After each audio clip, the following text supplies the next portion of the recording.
hindi na talaga kayo nakontento. Lahat na lang inaangkin nyo. Ako po ang inyong lingkod, tagapanood TV. Welcome back po dito sa ating YouTube channel at Facebook page. Panibagong araw, panibagong reaction video po ulit tayo mga tagapanood. Pero bago yan, nais ko lang po kayong imbitahan, lalong-lalo na po sa mga bagong napadaan lang dito sa ating channel, na huwag po sanang kalimutan na mag-subscribe. Hit na rin po notification bell para lagi pong updated sa mga bago pang video na ating ilalabas. Share, like, and comment din po kayo mga tagapanood. Ating niyang babasahin at pupusuan. So simulan na po natin ang ating reaction video sa araw na to mga tagapanood.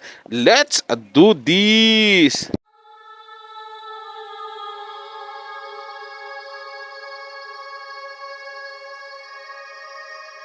Magandang araw sa inyong lahat and welcome back to my YouTube channel. Nabawi na nga ba ng Television and Production Exponent or TAPE Incorporated ang pamamahala sa original YouTube account ng Eat Bulaga? Ang nasabing YouTube account ay gamit ng original host ng longest running noontime show na sina Tito Soto, Vic Soto at Joey De Leon, kasama ang Legit The Barkads mula pa noong 2012. Martes ng gabi, September 5, 2023, napansin ng mapanuring mata ng netizens na napalitan na ang cover picture ng Eat Bulaga YouTube account, kung saan nakalagay na rito ang bagong logo ng show na umi-ere sa GMA 7. Mababasa rin dito ang tagline ng show ngayon ng Tahanang Pinakamasaya. Mayroon itong 5.32 million subscribers. Burado na ang main videos ng Old Eat Bulaga at ang tanging natira ay mga short at old clips ng show.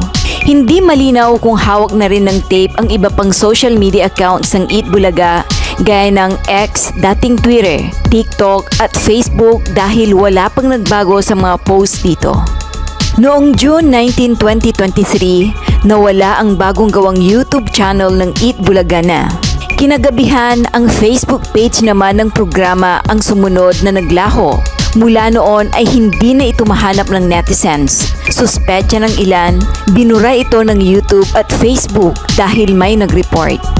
Noong June 20, pansamantalang napanood sa verified Facebook page ng mga host na sina Paulo Contis, may 1.8 million followers, at Isko Moreno, may 5.5 million followers, ang live streaming ng kanilang kontrobersyal na programa. Hindi pa verified ang Facebook page ng Eat Bulaga na meron ng 14,000 followers noong June 13. Kaya madali itong isinara ng Facebook administrator dahil sa report o reklamo ng netizens na nananatiling tapat sa mga original hosts ng Eat Bulaga na sina Tito, Vic, and Joey at mga The Barkads.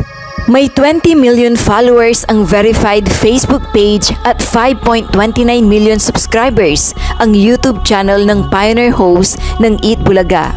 Pero hindi na ito aktibo mula nang magdesisyon sina Tito, Vic at Joey na iwanan ng TAPE Incorporated noong May 31, 2023. May bagong gawang Facebook account na rin ang TAPE Incorporated at verified na ito kung saan dito na napapanood online ng Eat Bulaga. Wala pang pahayag ang TAPE tungkol sa isyung ito. Nakakadismaya po mga tagapanood, no, na nawala na po yung Eat Bulaga na dating may logo ng mga TVJ. Yun na nga lang po ang tanging alaala natin ng nating mga supporters ng TVJ doon sa Eat Bulaga, na mapapanood pa po natin sila sa Eat Bulaga. Inalis pa po nila. Talagang tinanggal po nila sa mga tao sa mga legit followers po ng Eat Bulaga. Yung simpleng kaligayahan na mababalik-balikan sana natin na mapanood yung TVJ, yung Dabarkad sa Eat Bulaga, na sila po yung nandoon mga tagapanood. Kaso, di ko alam kung sa inggit ba nila to mga tagapanood dahil sumisikat ang AAT para makabawi, o dahil gusto nilang gamitin yung YouTube channel na Eat Bulaga dahil sobrang dami na ng subscriber. Di po natin alam mga tagapanood Pero kung ano man po yung pinakadahilan nila, bakit po nila ginawa yung gano'n, na kinuha po yung Eat Bulaga YouTube account, isa lang po yung dahilan yun mga tagapanood. Hindi po sila tumitigil, nakamkamin po lahat. Sunod niyan, yung sa Facebook na, yung sa Twitter na, o yung X na ngayon, yung Instagram, lahat-lahat na po yan mga tagapanood, kukunin na po nila yan. Bakit ikanyo? Dagdag promotion po kasi sa kanila yan, sa kanilang fake Bulaga. Dahil nga hindi naman umaarangkada yung kanilang show Lagi pong natatabunan.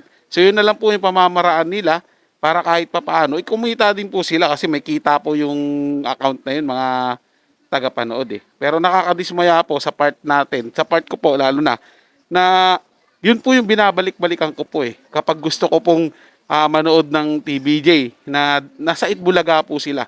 Lalong-lalo na yung mga dating mga segment po nila doon na bawal judgmental, yung mga sugod bahay po nila no, na sarap pong balikan. Eh wala na po, hindi na po natin mapapanood ngayon. Eh kinuha na nila eh, binura na po nila eh. Po yung nakakasama po ng loob sa kanila mga tagapanood. Kaya lalo po silang hindi nagugustuhan ng mga tao eh. Talaga pong pinangangatawanan na po ng Tape Bulaga na yan, yung pagiging mang-aagaw nila eh. Diba? At siyempre, hindi na maangat-angat yung kanilang show, eh, gagamitin na po nila kung ano man yung angat na para madala po yung kanilang pangalan. Maiangat din po yung kanilang pangalan na sirang-sira na po. Pero hindi nila alam, mga tagapanood, sa ginawa po nilang ganyan, eh, lalo pong maiinis yung mga taong bayan na nagmamahal po sa Itbulaga. Sa legit Itbulaga po mga tagapanood na may TBJ. Nakakasura po yung bago ngayon eh, yung Pick Bulaga.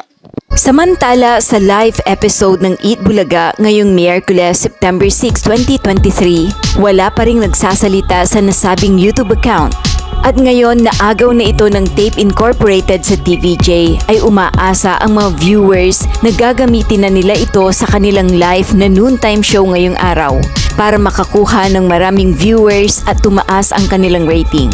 Dahil ito ay may kasalukuyang 5.32 million subscribers. Ngunit hindi nagtagumpay ang mga rebranded Eat Bulaga viewers dahil hindi nila ito nagamit ngayong araw. At ang hinala ng iba ay hindi pa hawak ng Tape Incorporated ang nasabing YouTube channel dahil kung hawak na nila yan ay malamang dyan sila nag-live ngayong araw. Ngunit diretso pa rin sa paggamit nila ng YouTube account ni Isko Moreno para doon sila mag-upload ng kanilang live videos. Pwede rin po kasi mga tagapanood na talagang hindi nila ginamit yon. Ang kainis lang ba?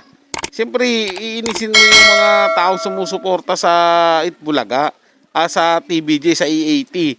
Iinisin mo lang yun, nasa amin na yan, pero hindi nila ginagamit. Bumubelo pa po yan mga tagapanood. Or pwede rin namang hinak muna nila. May inutusan sila o sige, tabi mo muna yan. Huwag muna nating chichempo lang tayo. Mga ganun po eh. Galawan na po nilang mga angkin, mga tagapanood. Galawan, paano tayo makukumbinsin na hindi po yung Tape Inc. ang may kagagawa ng pagkuha ng Itbulaga YouTube channel na yan. Hindi po ba? Hindi. Malabo po yan. Yung buong programa nga nakuha nila. Yung pa kayang YouTube account, di nila makukuha. Yung Team Song nga gusto nilang kunin dahil kanila daw po sa Itbulaga yan. Diba? Yan pa po kaya yung yung YouTube channel, hindi nila kukunin. Itbulaga nga po yung title nila. Laking bagay po yan sa kanila kapag nakuha po nila yan, mga tagapanood. Dagdag kasikatan pa po yan. Ibig sabihin, dagdag rin po sa kanila yan, mga tagapanood, dagdag viewers ba? Kasi ang dami na pong subscriber ng YouTube channel na Itbulaga na yan nung may TBJ ngayon pala wala na pala. Puro sila Paulo na pala yan, sila Isko, sila Buboy, yun na po yung pinalit.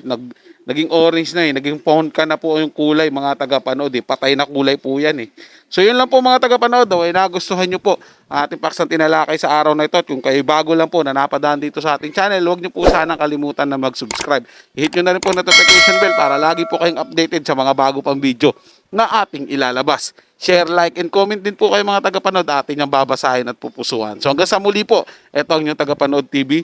Komento at opinion lamang. Wala pong personalan. Paalam po at mabuhay po kayong lahat.